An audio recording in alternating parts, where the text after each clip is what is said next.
Hi and welcome. You're listening to Historic Huguenot Street's weekly show on WFNP The Edge, where we discuss New Paltz history and the history of the Hudson Valley. This is our first show of the new semester, so welcome back. I'm Kaitlin Gallucci, and I'm the Director of Marketing and Communications at Historic Huguenot Street.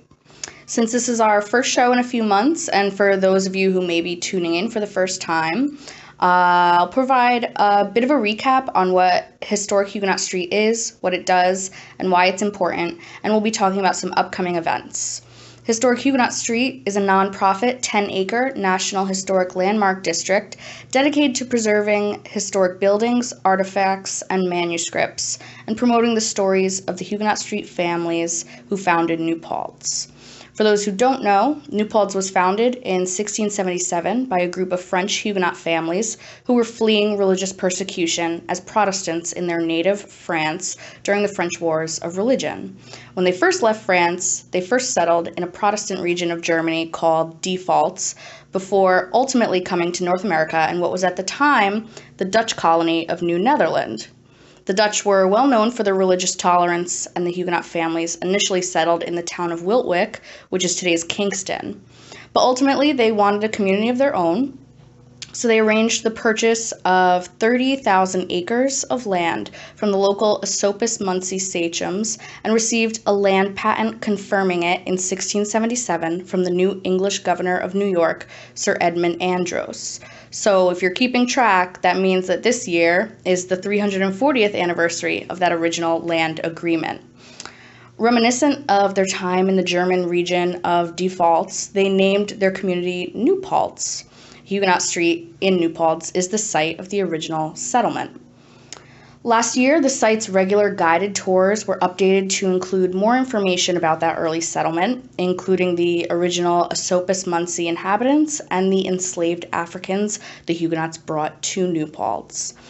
For those of you who've listened before, you will have heard on our show in the spring that we completed the construction of an authentic replica Esopus Munsey wigwam, which is now part of our daily tours.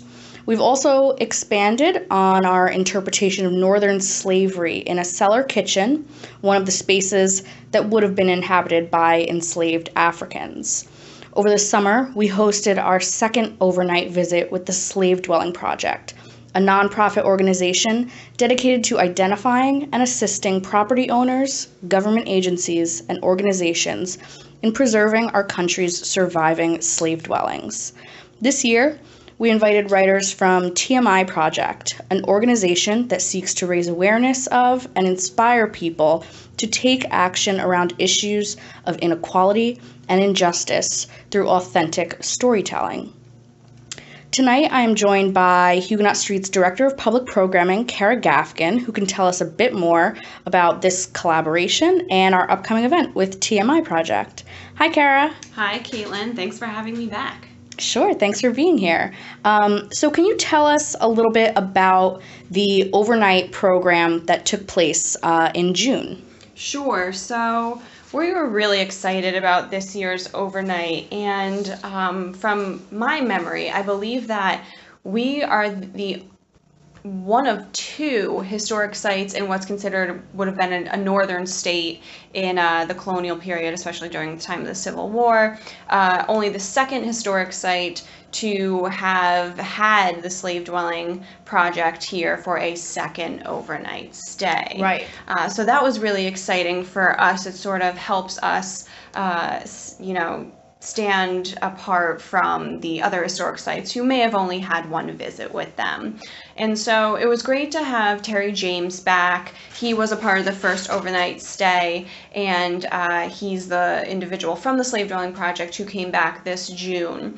And what is most unique about Terry is that not only does he spend the night in these slave dwellings, and in our case, these slave cellars on Huguenot Street, but he does so in metal shackles. So his hands are cuffed, and he does so to commemorate the individuals who experienced the Middle Passage, so the crossing of the Atlantic Ocean from Africa to the American colonies. And so I know that from hearing stories and recollections from the individuals who have done the overnights with him, that is one of the things that always stands out. It's not just the experience of staying in that space, but the extra sensory experience of hearing that sort of metal on metal in that overnight. And I mean, the experience alone is sensory, and then when you add something like that, it just takes it to the next level.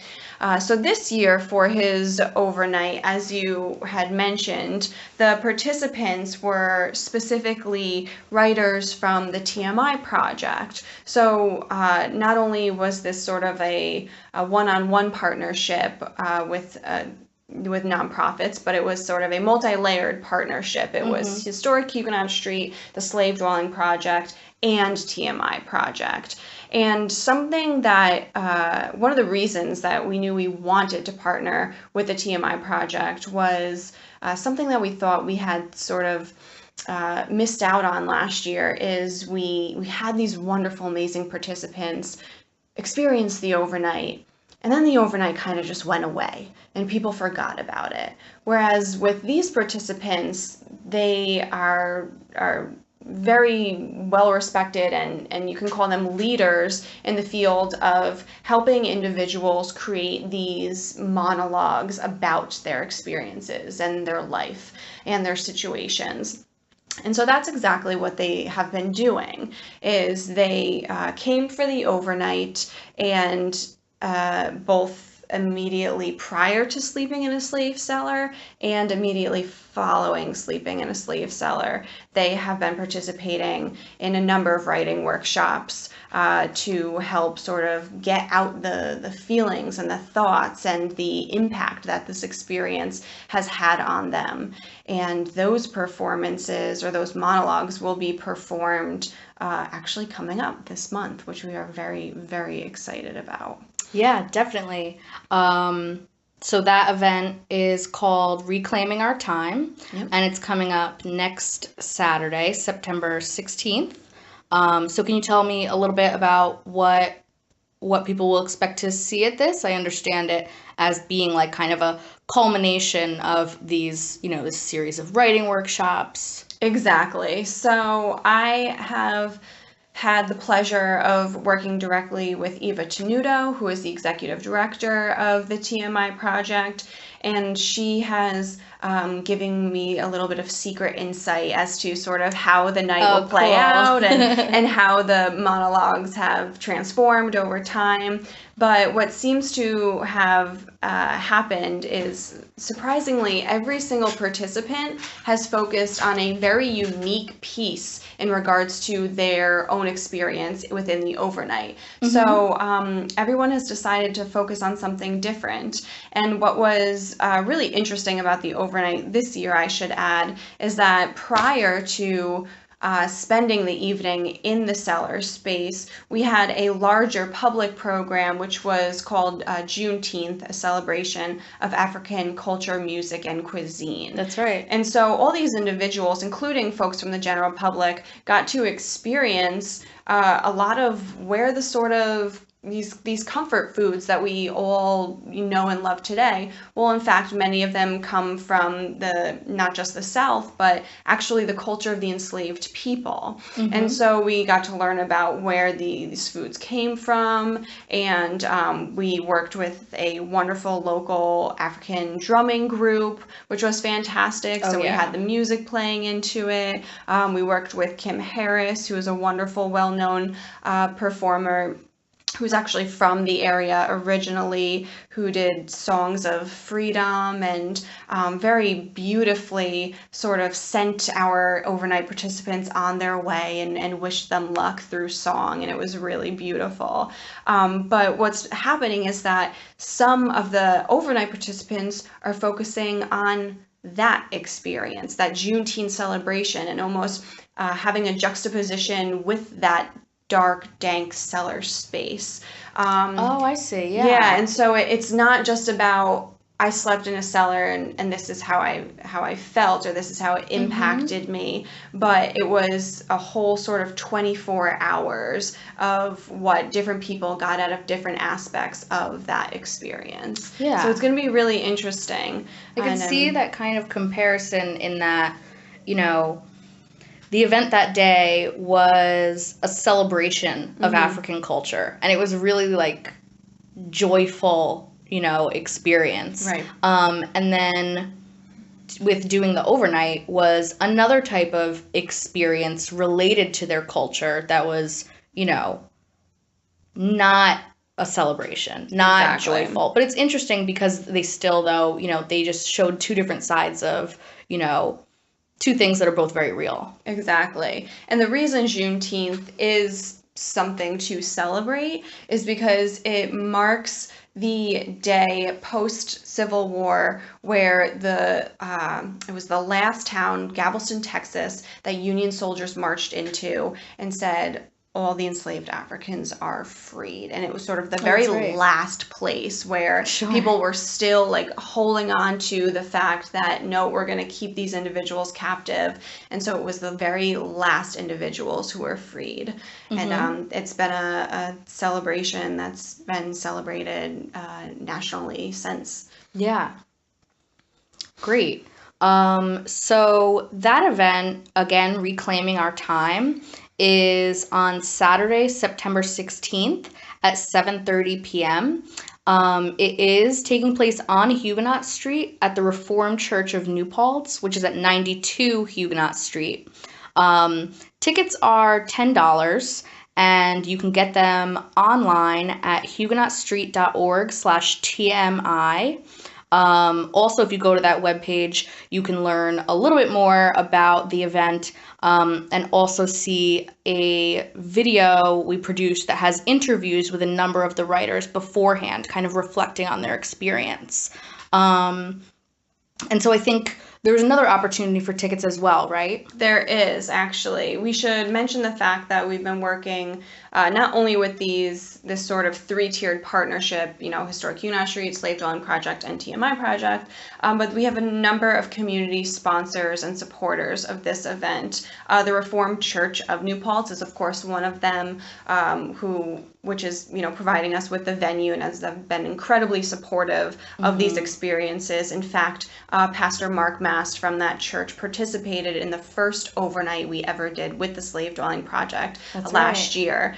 So again, an incredibly supportive, you know, community member and organization. Also, the Du Bois Family Association is a sponsor, as is SUNY New Paltz and Humanities New York Action Grant. Now, I'm going to go back to SUNY New Paltz because what they have actually done with their sponsorship is they are offering 50 free tickets on a first-come, first-served basis for their students. And this yes, and this comes directly from the school as a quote, but this represents a unique opportunity for students to deepen their understanding of the history of New Paltz and the lived realities of enslaved persons during the 17th and 18th century. And it'll also prepare students to engage productively in this year's dialogue about the Hasbrook Complex building names,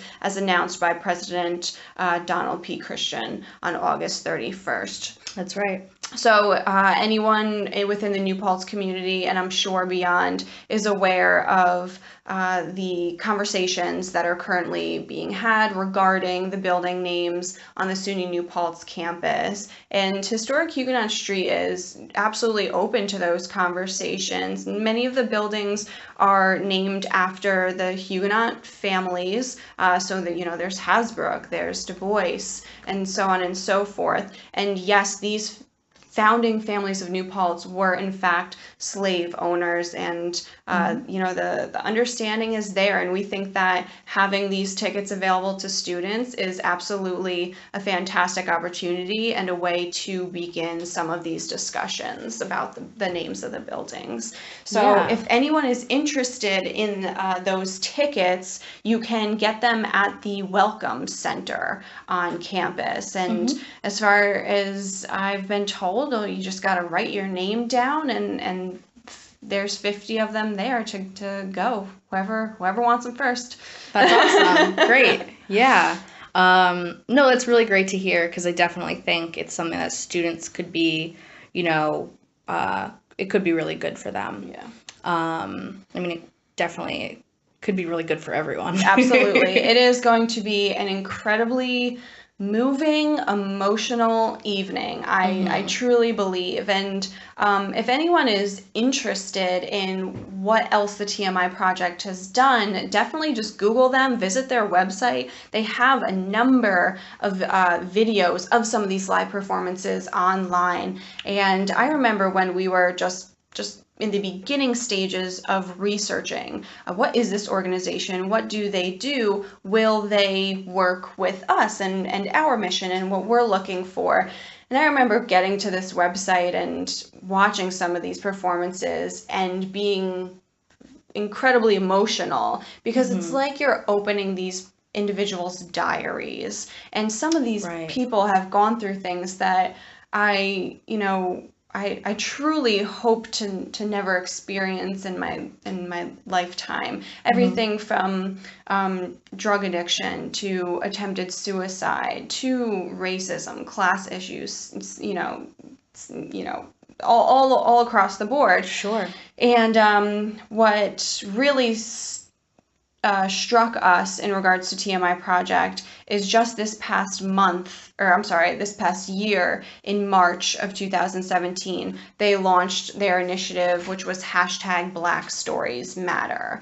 And in regards to that performance and that project that they were working on, they were a shoo-in. It was the perfect fit. And once we sort of put the word out there that we were interested in partnering with them, and told them what we've done with the Slave Dwelling Project in the past, the fact that we want to work with the Slave Dwelling Project again, they were all over it as much as we were. So we're really looking forward to actually seeing what has come out of this, and literally almost a year's worth of working together with all these organizations, and it's going to be really fantastic. I'm very much looking forward to it. Yeah, definitely. I think, you make a great point. It seems like such a seamless partnership. Like, it seems just like, it's just so appropriate. They were a great fit for this. So yeah, that should be really fantastic. Once again, you can get tickets for this event. They will be available at the door, but we strongly encourage ordering them in advance in order to guarantee seating. And so you can register at huguenotstreet.org/TMI. And if you're a SUNY New Paltz student, you can collect a free ticket at the Welcome Center on campus. Right now, we're going to take a quick break. This is WFNP The Edge. Hi, and welcome back. You're listening to Historic Huguenot Street's weekly program on WFNP The Edge. I'm Kaitlin Gallucci, and I'm joined by Huguenot Street's Director of Public Programming, Kara Gaffken. So, fall is a great season in New Paltz in general, and that includes at Historic Huguenot Street. And of course, October is when we host our annual Haunted Huguenot Street tours, which sell out every year. We also have our holiday programming coming up after that. But there's a lot going on in the coming months. So, Kara, can you tell us a little bit more about what's planned for the fall? Absolutely. So, as always, we're very excited about our fall programming. like you said, that includes a lot of our holiday events, including Haunted Huguenot Street, which everyone knows and loves. But this year in particular, we're actually changing the regular daily tour a bit as of October 1st. So this is a neat opportunity which you don't get every year, where if you came for a daily tour in the spring or summer, you could actually come back in the fall, take technically the same tour at the same time, and it's going to be a different experience. And so rather than skipping the Jean Hasbrook house this fall, which we've been doing all season as we've been beginning work on a roof restoration project, we are actually going to be reopening Jean through the remainder of the 2017 tour season.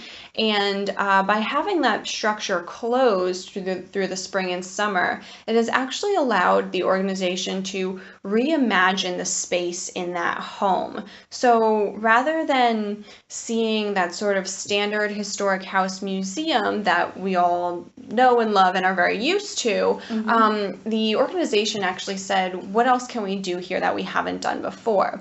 And so what you will be able to see in that space, like I said, as of October 1st on the daily tours, is actually 2 different exhibits. One of which will be Costin of the Mid-Hudson Valley, which will be incredibly unique. If you don't know, a Cos is the singular and Costin is the plural, but Costin were and are these incredibly large Dutch wardrobes or cabinets almost, very large pieces of furniture that were very valuable to families, and in many cases were passed down from one generation to the next. Not only that, but it often contained the family's valuables, like their most precious linens or glassware, or china, so on and so forth. And so what we have been doing is utilizing both the amazing Costin that we have in our very own collection here on Huguenot Street, but also getting on loan many unique pieces with specific features that we don't have on the ones in our collection. And so you'll sort of get to see the differences in these pieces, in these decorative arts. And what we'll also have is actually a Cos that is in 3 separate pieces. So I've always wanted to see that. It's going to be really cool. And so a lot of people do ask, oh my gosh, how did you get that in here? Because these are just giant pieces of furniture. And they actually do separate. And so we'll have one in pieces, and so we can talk about those different pieces and how they're constructed. And so that'll be really interesting as well. Now, the second exhibit that will be going into the Jean Hasbrook house is entitled Living in Style. And it is actually a collection, a private collection of Dutch furniture from specifically Holland. And I should say Dutch furniture and Dutch decorative arts. And so this is all from the collection of George Way and Jonathan Friedman, I believe. So what you'll be looking at is actually over 100 pieces of 17th and 18th century Dutch items from the Netherlands, which includes 22 oil paintings, rich diversity of interior furnishings, and both decorative and utilitarian objects.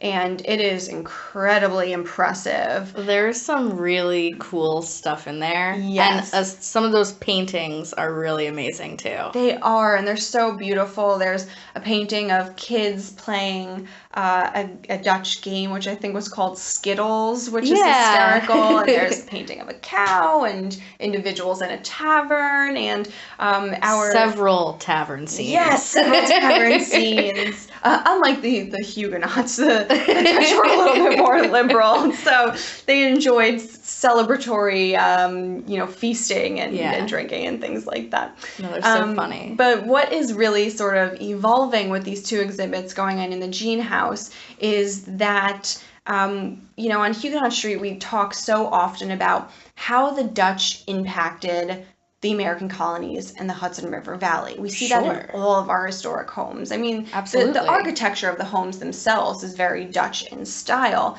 and that's where the Kaitlin come in as well. Exactly. I would say for people listening, if they think that they've never seen a Kos before, but they've been inside a house at Historic Huguenot Street, you've definitely seen a Kos before. Absolutely. Yes.